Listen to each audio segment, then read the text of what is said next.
वक्रतुंड महाकाय सूर्यकोटि समप्रभ निर्विघ्नं कुरु मे देव सर्वकार्येषु सर्वदा।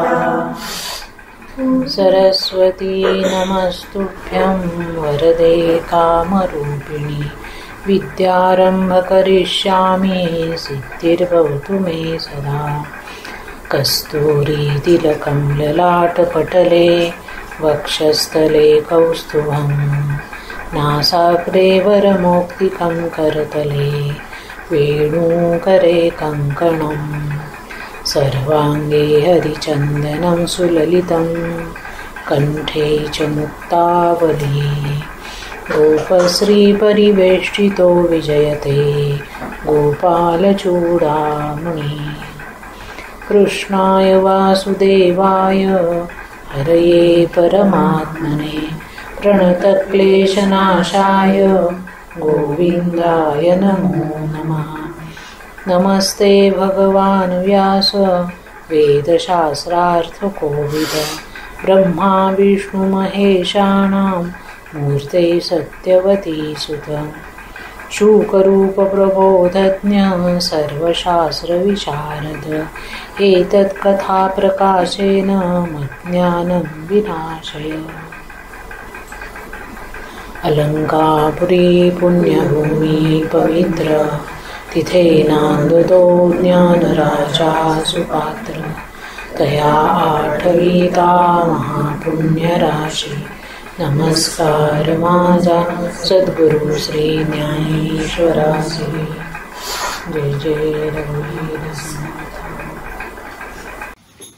कृष्ण गोविंद नारायण हरे कृष्ण गोविंद नारायण हरे कृष्ण गोविंद नारायण हरे कृष्ण गोविंद नारायण हरे कृष्ण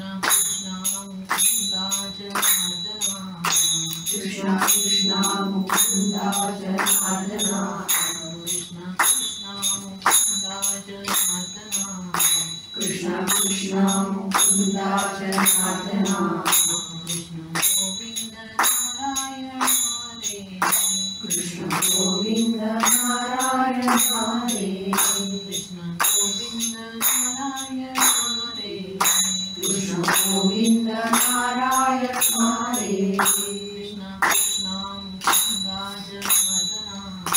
कृष्ण कृष्ण मुकुंद जनार्दना कृष्ण कृष्ण मुकुंद जनार्दना कृष्ण कृष्ण मुकुंद जनार्दना कृष्ण गोविंद नारायण हरे कृष्ण गोविंद नारायण हरे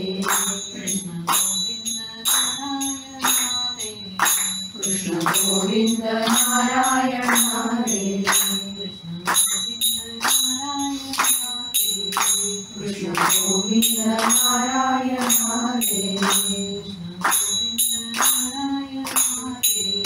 कृष्ण गोविंद नारायण हरे। कृष्ण भगवान की जय। श्री ज्ञानेश्वर महाराज की जय। जय जय रघुवीर समर्थ।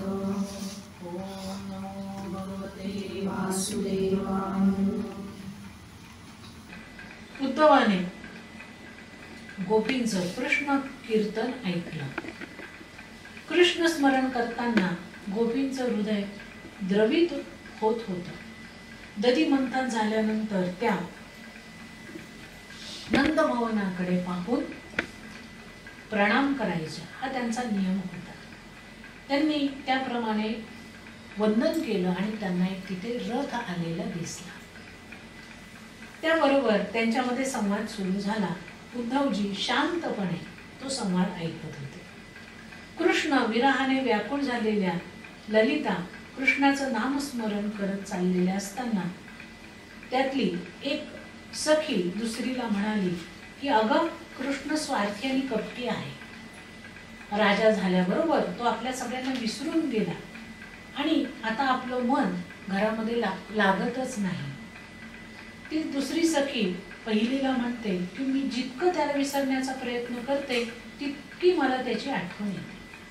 काल मी विहिरीवर पाणी भरायला गेले तेव्हा मला मुरलीचा स्वर ऐकायला आला आणि मी इकडे तिकडे बघितलं तर एका झाडाच्या फांदीवरती कृष्ण मला बासरी वाजवताना पाहायला मिळाला. त्याला पाहून मी मुरलीचा नाद ऐकून इतकी वेडी झाले की कळशीला दोरीचा फास बांधण्याऐवजी माझ्या मुलाच्या गळ्यालाच फास बांधला आणि त्याला विहिरीमध्ये सोडलं. लालाने ते पाहिलं आणि उडी मारून तो धावत आला. त्याने माझ्या मुलाला विहिरीतून बाहेर काढलं आणि मला बोल बोल बोलला. त्यानंतर त्याने मला घरी सोडलं आणि मग परत तो गेला. मी त्याला कसं विसरू? तो मला प्रत्यक्ष दिसतोय. पहिली गोपी म्हणते आपण तर पोकळ, मी त्याला कसं विसरू? दुसरी गोपी म्हणते की लोक काही म्हणा पण मला तर कृष्ण इथेच दिसतो. तो मथुरेला गेलाच नाही. काल संध्याकाळी मी यमुनेवर पाण्यासाठी गेले त्यावेळेला अंधार पडला होता आणि मला भीती वाटायला लागली. त्याबरोबर श्रीकृष्ण तिथे आला. त्याने माझी घागर माझ्या डोक्यावर ठेवली आणि माझ्याशी बोलत बोलत माझ्या घरापर्यंत आला आणि तो म्हणाला की मी गोकुळातच आहे. त्याच्याशी बोलल्या वाचून मला चैनच पडलं. मोठमोठे साधू महात्मे योगीजन समाधी लावून संसाराला विसरण्याचा भगीरथ प्रयत्न करतात पण तो सफल होत नाही आणि इथे मात्र गोपी संसाराला आठवण्याचा प्रयत्न करतायत, श्रीकृष्णाला विसरण्याचा प्रयत्न करतायत. हे सगळं उद्धवजी पाहत होते, ऐकत होते आणि मग त्याने स्वतःचा परिचय करून दिला की मी उद्धव श्रीकृष्णाचा अंतरंग मित्र आहे. त्यांनी तुमच्यासाठी माझ्या जवळ संदेश दिला आहे. गोपी म्हणतात की आपण तर पोकळ पंडित दिसताय. उद्धवाला म्हणतात श्रीकृष्ण काय केवळ मथुरेत आहे? तो तर सर्वत्र आहे. ठाई ठाई त्याचं दर्शन आम्हाला घडतंय. पहा बरं, तो त्या कदंबाच्या झाडावरती सुंदर बासरी वाजवताना आम्हाला दिसतो. तुम्हाला दिसत नाही का? त्याची बासरी ऐकायला येत नाही का? या गोपींनी कुठलाही जप तप न करता, साधना न करता केवळ प्रेम भक्तीने भगवंताची प्राप्ती करून घेतली होती.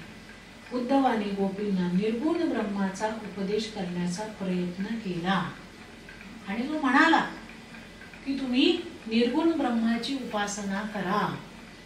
गोपी त्यावर म्हणतात की जो आनंद प्रभूने आम्हाला दिला आहे तो तुमच्या कोरड्या ज्ञानाने मिळणार नाही. तेव्हा तुमचं ज्ञान तुमच्या जवळ ठेवा. आम्हाला ते सांगू नका. आणि आम्ही तर गावठी अशिक्षित गवळणी आहोत. आम्हाला तुमचं सगुण निर्गुण काहीही कळत नाही. उद्धवजी आणखीन काय सांगावं? नंद महोत्सवाच्या दिवशी त्याचं दर्शन आम्ही घेतलं आणि त्याने अशी जादू केली की आमच्या हृदयामध्ये आता दुसऱ्या कोणालाही आम्ही स्थान देऊ शकत नाही. चालता फिरता, जागता झोपता, विचारात, स्वप्नात त्या श्रीकृष्णाची मूर्ती पाहत होत्या. उद्धवजी, कृष्णाने आम्हाला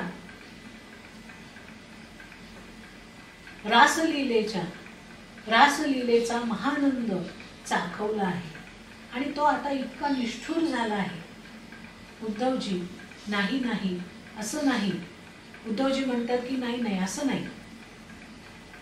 त्याला तुमच्या सर्वांची खूप खूप आठवण येते. गोपी म्हणतात की उद्धवजी, तुम्हाला श्रीकृष्णाच्या मूळ स्वरूपाचं ज्ञान झालेलं दिसत नाही. तुम्हाला श्रीकृष्णांनी ब्रह्मज्ञानाच्या भ्रमामध्ये पाडलेलं आहे. ज्याला श्रीकृष्णांच्या मूळ स्वरूपाचं ज्ञान होतं तो श्रीकृष्णांना सोडून दुसरीकडे कुठेही जात नाही. आणि तुम्ही त्याला सोडूनच त्याचा संदेश घेऊन इथं आला. म्हणजे तुम्हाला बहुतेक अजून त्याचं खरं स्वरूप कळलेलं दिसत नाही, तसं ज्ञान झालंच नाही. गोपी वेड्यापिशा होऊन प्रलाप करू लागल्या. वृक्ष वेलीमध्ये कृष्णाला पाहू लागल्या, त्याला आलिंगन देऊ लागल्या. आता उद्धव अधिकच विचारात पडले की ह्या गोपी अशिक्षित अडाणी असूनही ब्रह्माच्या सर्व व्यापकतेचा अनुभव घेत आहेत आणि मी कित्येक वर्षापासून वेदांचं पठण करतोय, मनन करतोय, वेद भोगतोय, पण मला अजून भगवंताच्या सर्वात्मकतेचा अनुभव आलेला नाही. नंतर सख्यांनी उद्धवाला भगवती राधेच्या दर्शनाकरता नेले. गोपींच्या मेळ्यात विराजमान असलेल्या राधेचं रूप अवर्णनीय होतं. 9 वर्षांचं निर्दोष वय राधाराणीचं आहे.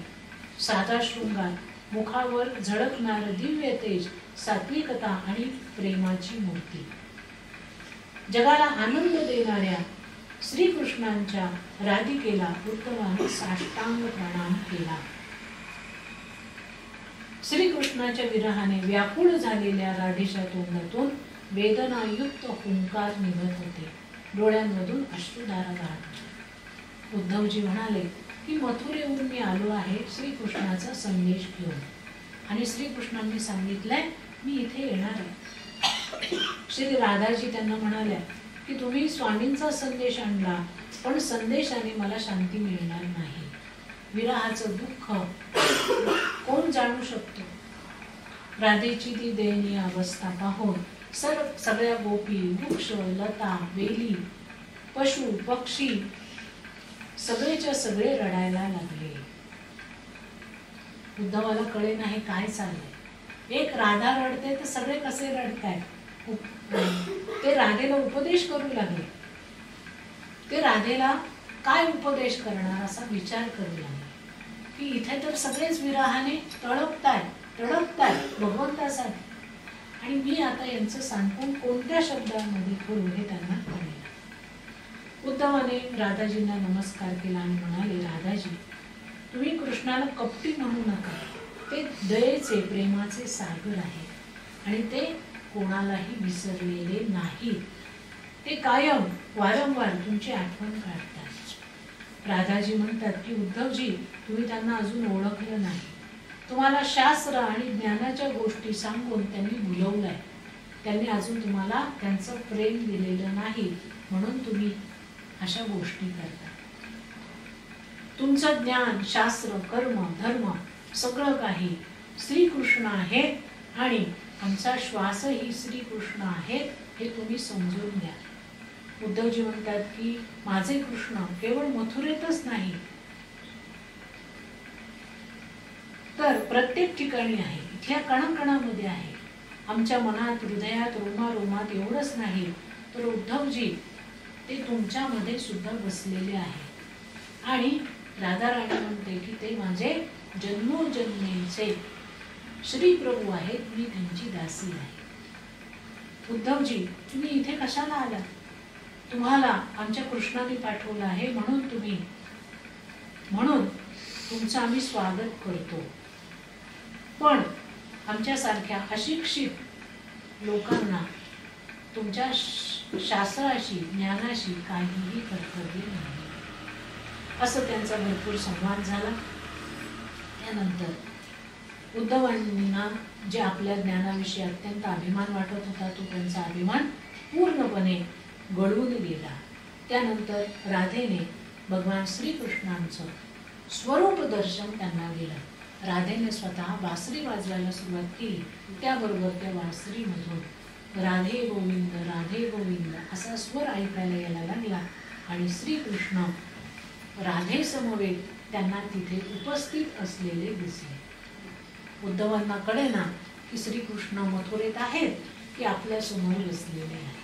त्यावेळेला राधाराणींनी उद्धवांच्या डोक्यावरती हात ठेवला आणि श्रीकृष्णांचं सर्वात्मक स्वरूप त्यांना दाखवलं की श्रीकृष्ण मथुरेतही आहेत, वृंदावनातही आहेत आणि सगळ्या गोपींमध्येही आहेत. गोपींमध्ये, चराचरामध्ये, पशुपक्षींमध्ये श्रीकृष्ण बसलेले आहेत असं उद्धवांना त्यांनी दाखवलं. उद्धव कृतार्थ झाले आणि मथुरेकडे जाण्याची परवानगी त्यांनी मागितली. सगळ्यांनी श्रीकृष्णांसाठी आवडत्या भेटवस्तू त्यांना देण्याकरता दिल्या. त्यानंतर उद्धवजी मथुरेमध्ये आले आणि मथुरेतलं सगळं वर्णन त्यांनी श्रीकृष्णांना केलं. त्यांची बोलती खरं तर बंद झाली होती. श्रीकृष्णांनी विचारलं की तुम्ही माझ्या गोपींना समजावून सांगितलं का, थोडंफार तुमचं ज्ञान त्यांना दिलं का.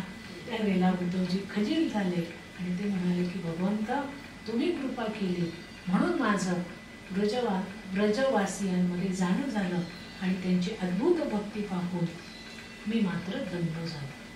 इथे हा कथाभाग संपला. त्यानंतर श्रीकृष्णांनी अक्रूरजींना पांडवांची हाल हवाल काय आहे ते पाहण्याकरता हस्तिनापूरला पाठवलं. हस्तिनापूरला गेल्यानंतर पांडवांची सगळी दुःखद अशी कर्म कहाणी अक्रूरजींनी पाहिली. त्यानंतर ते धृतराष्ट्रालाही भेटले. धृतराष्ट्राला 4 गोष्टी समजून सांगितल्या की तुम्ही पांडवांशी वैर करू नका किंवा त्यांना समानतेने वागणूक दिली पाहिजे. ते तुमच्या भावाची मुलं आहेत, आपल्या मुलाप्रमाणे तुम्ही त्यांचं पालन पोषण करायला हवं. तुम्ही त्यांच्या जीवावर उठलाय हे काही बरोबर नाही अशी अक्रूरजींनी त्यांना थोडीशी समज दिली. त्यावरती धृतराष्ट्राने सांगितलं की तुम्ही म्हणताय ते सगळं खरं आहे, पण मी असं ऐकलंय की भगवान श्रीकृष्णांच्या रूपाने साक्षात परमेश्वर अवतीर्ण झालाय आणि त्यांची जशी इच्छा असेल त्याप्रमाणे सगळ्या गोष्टी होतील, मी काहीही करू शकत नाही.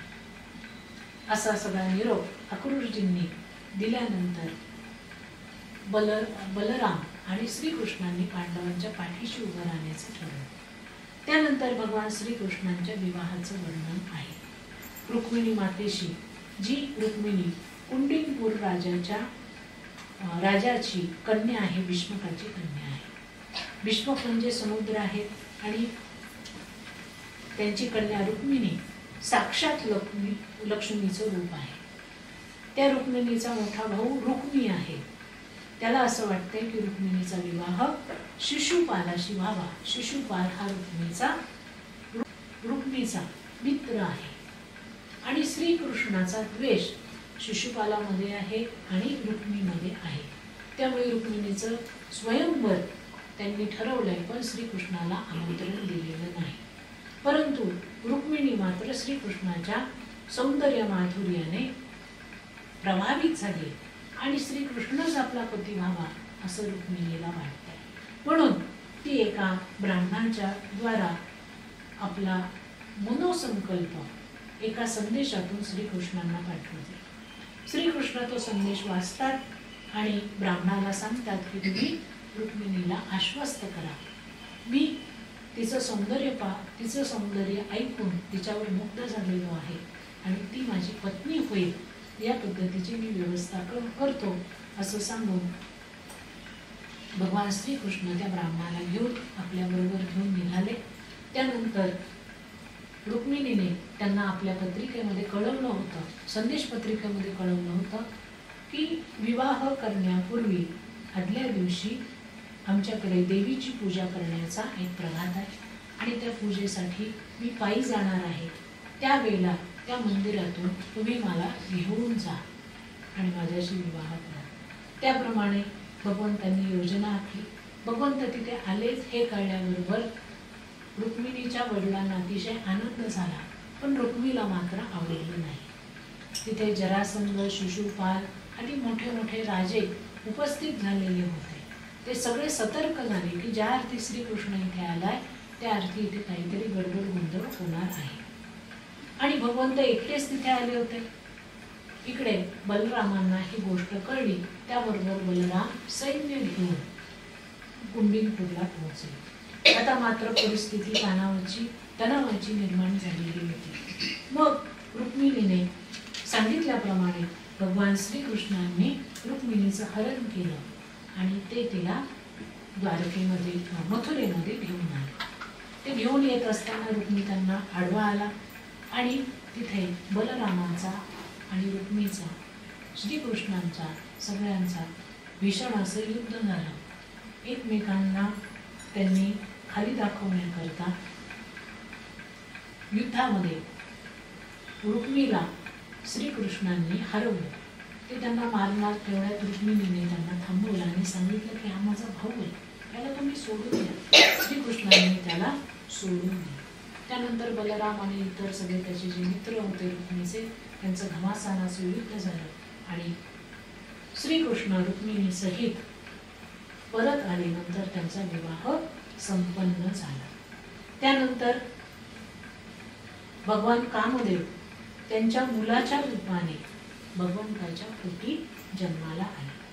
जन्माला आल्यानंतर त्यांचं नाव प्रद्युम्न ठेवण्यात आलं आणि 10 दिवसांच्या आत शंभरासूर नावाच्या एका राक्षसाने त्यांचं हरण केलं, त्या बालकाचं, प्रद्युम्नाचं, आणि त्याला पाण्यामध्ये समुद्रात फेकून दिलं. समुद्रामध्ये एका मोठ्या माशाने त्या बालकाला गिळून टाकलं आणि मासेमारी करणाऱ्या लोकांच्या हाती ते बालक सापडलं, तो मासा सापडला ज्या माशाने त्या बालकाला गिळलेलं होतं. तो मासा शंभरासुराला देण्यात आला. शंभरासुराच्या स्वयंपाकघरामध्ये आचार्याने तो मासा कापला. त्याच्यामध्ये त्याला लहान मूल, अत्यंत सुंदर असणारं मूल जिवंत सापडलं. शंभरासुराने आपल्या दासीला मायावतीला ते मूल घेऊन टाकलं आणि सांगितलं, हे मूल तू सांभाळ. ती मायावती म्हणजे कामदेवांची पत्नी रती होती. ती नाम आणि रूप बदलून शंभरासुराकडे सेवा करायला थांबली होती, कारण तिला माहिती होतं आपल्या पतीचा पुनर्जन्म भगवान श्रीकृष्णांच्या पोटी होणार आहे आणि शंभरासुराचा तो नाश करणार आहे. त्यामुळे ती त्यांची प्रतीक्षा करत त्या ठिकाणी थांबली होती. तिला नारदांनीच ही सगळी गोष्ट सांगितली होती. हा प्रद्युम्न तरुण होईपर्यंत तिने त्याची देखभाल केली. तो अत्यंत सुंदर होता का, कारण तो कामदेवांचा अवतार होता. सगळ्या स्त्रिया त्याला पाहून मोहित होत होत्या. मायावतीचं वागणंही तो मोठा झाल्यानंतर बदललं. त्यावेळेला त्या प्रद्युम्नाने तिला विचारलं की तू तर मला मातेसारखी आहेस, मग तुझ्या मनामध्ये माझ्याविषयी कामभावना का आहे? रतीने त्याला सगळी कथा सांगितली की तुम्ही पूर्वजन्मीचे माझे पती आहात आणि माता रुक्मिणी तुमच्यासाठी व्याकुळ झाली आहे. रुक्मिणी माता आणि भगवान श्रीकृष्णांच्या पोटी तुम्ही जन्म घेतलाय आणि शंभरासुराने तुमचं हरण केलं, तुम्हाला समुद्रामध्ये टाकलं, त्यानंतर माशाने तुम्हाला गिळलं आणि तुम्ही माझ्या हाती लागला. अशी सगळी कथा तिने सांगितली. नंतर शंभरासुराचा वध तिने त्याच्या हातून करून घेतला आणि नंतर ती त्याला घेऊन द्वारकेला आली. द्वारकेला आल्यानंतर भगवंतांनी त्यालाही ओळखलं आणि तिलाही ओळखलं, परंतु त्यांनी ती ओळख उघड केली नाही. मग त्या ठिकाणी नारद मुनी आले आणि त्यांनी प्रद्युम्नाचा परिचय सगळ्यांना करून दिला. विशेषतः रुक्मिणी मातेला सांगितलं की हा तुमचा छोटासा मुलगा जो हरवला होता तोच हा आहे. तिला अतिशय आनंद झाला. एकाच वेळेला मुलगाही मिळाला आणि सूनही मिळाली. नंतर रुक्मिणीच्या विवाहानंतर भगवान श्रीकृष्णांनी जामवंती आणि सत्यभामेशी विवाह केला. या दोघांच्या विवाहाची कथा सेमंतक मण्याशी जोडलेली आहे. हा सेमंतक मणी सत्यजित नावाचा एक सूर्यभक्त होता. सूर्याने त्याला प्रसन्न होऊन हा मणी दिला होता आणि विशेष म्हणजे या मण्यातून दररोज सोन्याची प्राप्ती होत असे. श्रीकृष्णाने सांगितलं की हा मणी राष्ट्रीय संपत्ती आहे, त्यामुळे राजा उग्रसेनाला हा मणी देऊन टाकावा. पण सत्यजिताने ते ऐकलं नाही आणि त्याने आपल्या भावाला प्रसेनला हा मणी देऊन टाकला. एक दिवशी त्या प्रसेनने तो मणी आपल्या गळ्यात धारण केला. तो घोड्यावर स्वार झाला आणि जंगलामध्ये गेला. जंगलामध्ये सिंहाने त्याच्या घोड्याला मारलं, त्याला मारलं आणि तो मणी तिथे पडला. त्यानंतर जांबुवंताने त्या सिंहाला मारलं आणि तो मणी स्वतःकडे ठेवला. अशा प्रकारे तो मणी कुठे पोहोचला हे कोणाला कळेना. इकडे द्वारकाधीश श्रीकृष्णांनी तो मणी घेतला असा समज सत्यजिताने सगळीकडे पसरवला. आपल्यावर असा आरोप झाला तो पुसून टाकण्याकरता श्रीकृष्ण आपल्या सैन्यासहित जंगलामध्ये त्या सत्यजितचा भाऊ प्रसेन त्याच्या शोधार्थ गेले. तिकडे शोधत असताना ते जांबुवंताच्या गुहेजवळ पोहोचले आणि स्वतःच्या प्रतिष्ठित लोकांना त्यांनी गुहेबाहेर थांबवलं आणि त्यांनी स्वतः गुहेत प्रवेश केला. भगवंत आणि जांबुवंत यांच्यामध्ये 28 दिवस मल्ल युद्ध चाललं. शेवटी जांबुवंतांनी भगवंतांना ओळखलं आणि त्या मण्यासहित आपली कन्या जांबुवंती श्रीकृष्णांना समर्पित केली. श्रीकृष्ण बरोबर श्रीकृष्णांबरोबर आलेले जे लोक होते ते दोघंही बाहेर बरेच दिवस थांबले. नंतर निराश झाले आणि द्वारकेमध्ये निघून गेले. तिकडे द्वारकेमध्ये श्रीकृष्ण परत यावे म्हणून सगळ्यांनी दुर्गा देवीची मंदिरात जाऊन प्रार्थना केली. देवीचा आशीर्वाद घेतला आणि भगवंत नववधू जांबुवंती सहित प्रकट झाले. सगळ्या द्वारकेमध्ये आनंदाचं वातावरण पसरलं. नंतर श्रीकृष्णाने सत्राजिताला बोलवलं आणि त्याचा मणी त्याला परत केला आणि त्याला सांगितलं की असे खोटे आरोप करू नकोस. हा मणी मी नेलेला नाही, तो तुझ्या भावाला तो दिला होता आणि तो जांबुवंतांपर्यंत पोहोचला होता. मी तो तिथून सोडून आणलेला आहे. त्या सत्राजिताला अत्यंत लाज वाटली आणि त्यांनी त्याची कन्या सत्यभामा हिचा श्रीकृष्णाशी विवाह करून दिला आणि तो मणीही श्रीकृष्णाला दिला. त्यानंतर कालिंदी, मित्रविंदा, सत्या, भद्रा आणि लक्ष्मणा यांच्याबरोबर श्रीकृष्णांचा विवाह झाला. त्यानंतर भौमासूर नावाचा जो असुर होता त्याने बंदी बनवलेल्या 16,000 कन्यांचा उद्धार जो भगवंतांनी केला तो प्रसंग आता आहे. भौमासुराने या कन्यांना आपल्या राजधानीमध्ये प्राग्ज्योतिषपुरामध्ये बंदी करून ठेवलं होतं आणि या सगळ्या कन्यांशी त्याला विवाह करायचा होता. भगवंतांनी आपल्या सुदर्शन चक्राने त्याची सगळी सुरक्षा उद्ध्वस्त केली आणि बंदी बनलेल्या 16,000 कन्यांना त्यांनी मुक्त केले. आता या 16,000 कन्यांना कोणाचाच आश्रय नव्हता. त्यांचा विवाहही होऊ शकत नव्हता.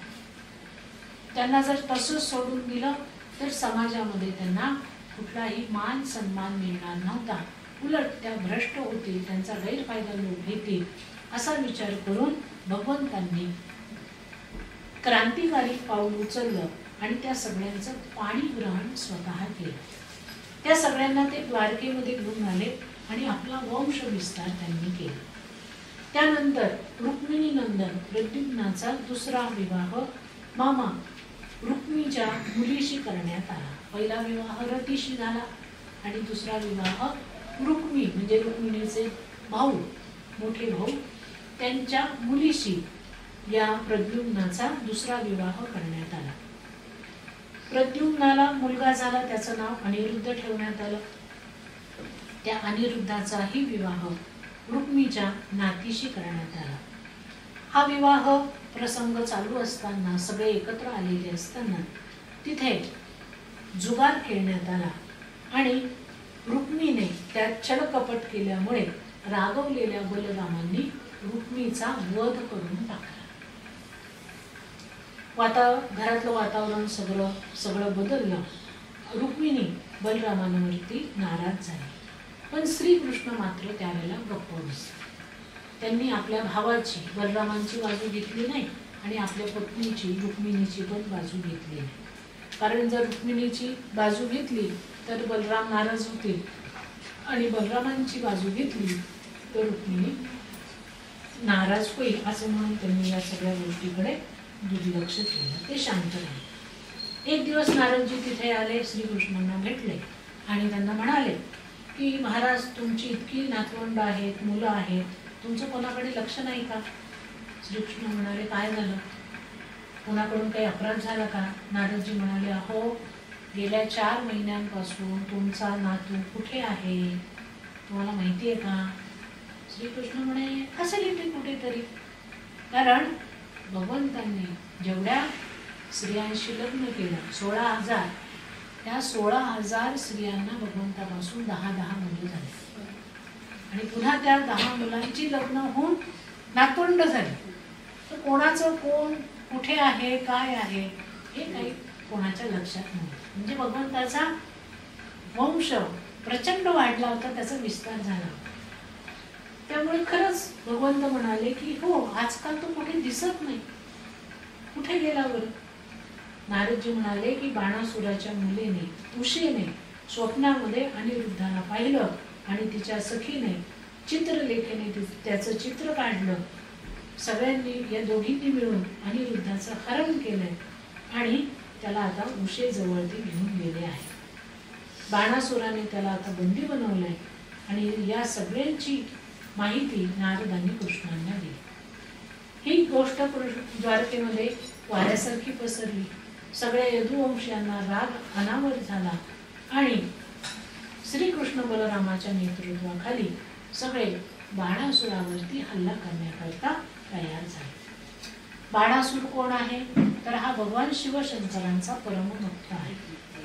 त्याला शंकरांकडून वरदान मिळाले की त्याच्या 1000 हातांनी लढण्याची इच्छा पूर्ण करण्याकरता त्याला एक ध्वज देण्यात आला आणि तो ध्वज त्याच्या राजधानीच्या बाहेर लटकवण्यात आला. त्याला सांगितलंय की ज्या दिवशी तो ध्वज खाली पडेल त्या दिवशी तुझ्या 1000 हातांशी लढण्या इतका सामर्थ्यशाली योद्धा तुला मिळेल. थातूर मातूर लोकांशी तू युद्धच करत नाही. त्याची आकांक्षा की माझ्या हातांमध्ये 1000 हातांचं बळ आहे आणि त्या 1000 हातांशी लढण्याची ताकद असणारा योद्धा तुझ्या समोर येईल तेव्हा बाणासुराशी यदुवंशीयांचं घमासाने युद्ध झालं. त्याच्या बाजूने शंकरजी लढले होते, पण भगवान श्रीकृष्ण बलराम आपल्या सेनेसहित तेथे आले होते आणि त्यांनी बाणासुराला परास्त केलं. भगवान शिवशंकर त्याच्या बाजूने लढलेले असतानाही श्रीकृष्णांनी त्या बाणासुराचे सगळे हात छाटून टाकले आणि शंकरांच्या म्हणण्यानुसार केवळ त्याला 4 हात ठेवले. शेवटी बाणासुराने अनिरुद्धाला मुक्त केलं आणि त्याच्याबरोबर आपल्या कन्येचा म्हणजे उषेचा विवाह करून दिला. एक दिवस यदुवंशातले राजकुमार खेळत होते. खेळता खेळता त्यांनी पाहिलं की एक सरडा विहिरीमध्ये पडला आहे. तो त्यांनी काढण्याचा खूप प्रयत्न केला पण तो निघेना. तिथे भगवंत आले आणि त्यांच्या स्पर्शाने तो सरडा देव बनला आणि प्रकट झाला. त्यांनी आपली कथा सगळ्यांना सांगितली की मी पूर्वजन्मामध्ये इक्ष्वाकूचा मुलगा नृग होतो. अगणित गायींचं दान मी ब्राह्मणांना दिले आणि मी दान दिलेल्या गायीवरून 2 ब्राह्मणांमध्ये भांडण झालं. एकच गाय माझ्या चुकीमुळे मी 2दा 2 वेगळ्या ब्राह्मणांना दान दिले. त्यावेळेला त्या ब्राह्मणांना ते लक्षात आलं. मी त्यांना समजवलं की मी एक गाय खरेदी करून दुसऱ्या ब्राह्मणाला देतो. एकाने ती ठेवून घ्यावी, दुसऱ्याला मी ती दुसरी दिली. पण त्यांना काही पटेना. ते असंतुष्ट होऊन निघून गेले. माझा वृत्तापकालाने मृत्यू झाला आणि मी यमलोकी गेलो. यमराजाने मला विचारलं की तुला आधी पापाचं फळ देऊ की पुण्याचं फळ. त्यावर मी त्याला सांगितलं की मला पापाचं फळ दे आणि मी सरडा झालो. दिव्य देहधारी मृग म्हणाला, भगवान तुमच्या कृपेने पाप योनीतून माझी सुटका झाली. आता मला देवलोकात जाण्याची आज्ञा द्या. पण मी कुठेही राहिलो तरी माझं चित्त कायम भगवंताच्याच ठिकाणी स्थिर राहावं असं वरदानही मला द्या. अशा प्रकारे भगवंतांना नमन करून नृग देवलोकामध्ये गेला. त्यावेळी भगवंत तिथे उपस्थित असलेल्या आपल्या कुटुंबियांना म्हणाले की तुम्ही कधीही ब्राह्मणांचं धन हिसकावून घेऊ नका, ब्राह्मणांचा अपमान करू नका, कारण मी स्वतः ब्राह्मणांचं वंदन करतो, त्यांना प्रणाम करतो. ब्राह्मण हे सर्वश्रेष्ठ आहे, भूदेव आहे आणि त्यांच्या आशीर्वादामुळे जीवाचं परम कल्याण होत असतं. त्यानंतर बलरामजी वृंदावनात गेले. तिथे काही काळ राहिले. नंद, यशोदा मैया, वृंदावनवासी यांच्याबरोबर त्यांनी अत्यंत सुख अनुभवले. त्यानंतर पौंड्रिक राजा जो स्वतःला वासुदेव समजत होता त्याचा उद्धार भगवंतांनी केला. त्यानंतर जांबवंतीचा मुलगा सांब, त्याचा विवाह दुर्योधनाच्या कन्येशी लक्ष्मणाबरोबर झाला. तोही प्रसंग आहे. सांबाला दुर्योधनाने बांधून ठेवलं होतं. बलराम तिथे गेले. त्यांनी सांगितलं की त्या दोघांचा विवाह करून दे, नाहीतर युद्धाला तयार हो. दुर्योधन हा बलरामांचा शिष्य आहे आणि त्याला माहिती आहे की यादवांची ताकद खूप मोठी आहे आणि आपण जर विवाह करून दिला नाही तर युद्ध होईल आणि युद्धामध्ये आपली कौरव सेना मारली जाईल. म्हणून त्याने संधी केली आणि आपल्या मुलीचा लग्न त्या सांबाशी करून देण्यात आले. त्यानंतर भगवंत युधिष्ठिराकडे गेले होते. जेव्हा युधिष्ठिरांनी अश्वमेध यज्ञ केला त्यावेळेला त्या ठिकाणी अश्वमेध यज्ञ केल्यानंतर त्या राजाने पृथ्वीवरच्या सगळ्या राजांना आपलं मांडलिक तत्कराला लावायचं असतं. पण जरासंध नावाचा जो राजा होता, जो कंसाचा सासरा होता, तो मात्र पांडवांना शरण गेला. मग भगवंतांनी आपल्याबरोबर अर्जुनाला आणि भीमाला घेतला आणि ते जरासंधाकडे गेले. जरासंधाचा नियम होता की तो दररोज दान देत असो. सकाळी त्याची स्नान संध्या झाल्याबरोबर श्रीकृष्ण अर्जुनाला आणि भीमाला घेऊन त्याच्या दारामध्ये उभे राहिले आणि ब्राह्मण वेशामध्ये त्याच्याकडे गेले आणि त्याला सांगितलं की आम्हाला दान हवं. तो म्हणाला, मागा तुम्हाला काय हवं आहे. त्यावेळेला श्रीकृष्णाने सांगितलं की तू आमच्याबरोबर युद्ध करावं अशी आमची इच्छा आहे. त्यावेळेला जरासंधांनी श्रीकृष्णांना सांगितलं की तुमचं मूळ स्वरूप प्रकट करा. तुम्हाला पाहिल्याबरोबर तुम्ही ब्राह्मण आहात असं वाटत नाही, तुम्ही क्षत्रिय आहात. महाब्राह्मणाचा वेश तुम्ही का धारण केला. त्यावेळेला श्रीकृष्ण सांगितलं की आम्हाला तुझं अन्न नको आहे, फक्त तुझ्याबरोबर युद्धाची इच्छा आहे. स्वतःचा आणि भीम आणि अर्जुनाचा परिचय जरासंधाला त्यांनी करून दिला. त्यावर जरासंध श्रीकृष्णाने म्हणाला की तुमची इच्छा मी पूर्ण करतो, पण तू आधीच मला पाठ दाखवून पळवलेला आहे, त्यामुळे मी तुझ्याशी युद्ध करणार नाही. अर्जुन माझ्यापेक्षा लहान आहे, त्यामुळे त्याच्याशी मी युद्ध करू शकत नाही. त्यामुळे भीमाबरोबर मी युद्ध करेन. त्याप्रमाणे जरासंध आणि भीम यांच्यामध्ये 27 दिवस युद्ध चाललं. शेवटी भीम थकायला लागले. त्याबरोबर श्रीकृष्णांनी त्याला इशारा केला. आपल्या हातामध्ये एक काडी घेतली, त्या काडीचे 2 तुकडे केले आणि 2 विरुद्ध दिशेला त्या काड्या त्यांनी टाकल्या. त्याप्रमाणे भीमाने जरासंधाच्या शरीराचे 2 तुकडे केले आणि 2 विरुद्ध दिशेला ते तुकडे टाकले. कारण जरासंधाला असं वरदान होतं की त्याच्या शरीराचे 2 तुकडे केल्यानंतर ते परत एकत्र येऊन चिकटत होते. जरा नावाची जी राक्षसीनी होती त्या राक्षसीनीने त्याचे तो जन्माला आल्याबरोबर 2 तुकड्यांमध्ये जन्माला आला आणि म्हणून ते 2 तुकडे फेकून देण्यात आले. ते जरा नावाच्या राक्षसीने एकत्र केले आणि तो जरासंध निर्माण झाला. त्यामुळे त्याच्यामध्ये वरदान होतं की कोणी त्याचे 2 तुकडे केल्यानंतर परत ते समान ठेवल्यानंतर ते एकत्र येत असे आणि तो एक संघ जोडला जात असे. म्हणून श्रीकृष्णांनी भीमाला संकेत केला की त्याचे 2 तुकडे करून 2 विरुद्ध दिशेला टाक, म्हणजे ते दोन्ही शरीर बाजूला होती. त्याप्रमाणे त्याचे तुकडे करण्यात आले आणि जरासंधाला संपवण्यात आले. जरासंधाच्या मृत्यूनंतर त्याच्या मुलाला सहदेवाला श्रीकृष्णांनी राजा बनवलं आणि त्याच्या बंदिवासामध्ये असणारे राजे त्यांना त्यांनी मुक्त केले. जरासंधाने ठरवलं होतं की 100 राजांना यज्ञामध्ये मी मृत्युमुखी करेल किंवा त्यांचा मी वध करेल आणि स्वतः इंद्र बने. पण तसं काही घडलं नाही. त्या राजांचा उचित मान सन्मान करत त्यांना आपापल्या राज्यामध्ये पाठवण्यात आलं. सगळे राजे श्रीकृष्णांचे भक्त झाले आणि युधिष्ठिराच्या यज्ञामध्ये सामील झाले. त्यानंतर श्रीकृष्ण भीम अर्जुनाबरोबर इंद्रप्रस्थाला परतले. युधिष्ठिरांचा दिग्विजय झाला. सगळ्यांना आनंदी आनंद झाला. त्या यज्ञामध्ये श्रीकृष्णांना अग्रपूजेचा मान देण्यात आला, पण तिथे उपस्थित असणाऱ्या शिशुपालाला ते मान्य नव्हतं आणि त्याने श्रीकृष्णांचा अपमान केला. श्रीकृष्णांना राजसभेमध्ये उठवून त्यांनी शिव्या दिल्या.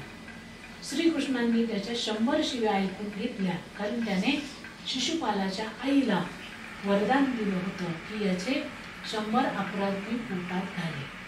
100वा अपराध भरल्यानंतर श्रीकृष्णांनी आपलं सुदर्शन चक्र काढलं आणि त्याचं मस्तक धडापासून वेगळं करण्यात आलं. उपस्थित असलेले सगळे लोक ते पाहत राहिले. त्याच्या मृत शरीरातून एक ज्योती बाहेर पडली आणि श्रीकृष्णांच्या हृदयामध्ये ती सामावली. त्यानंतर शांततेत यज्ञ पार पडला.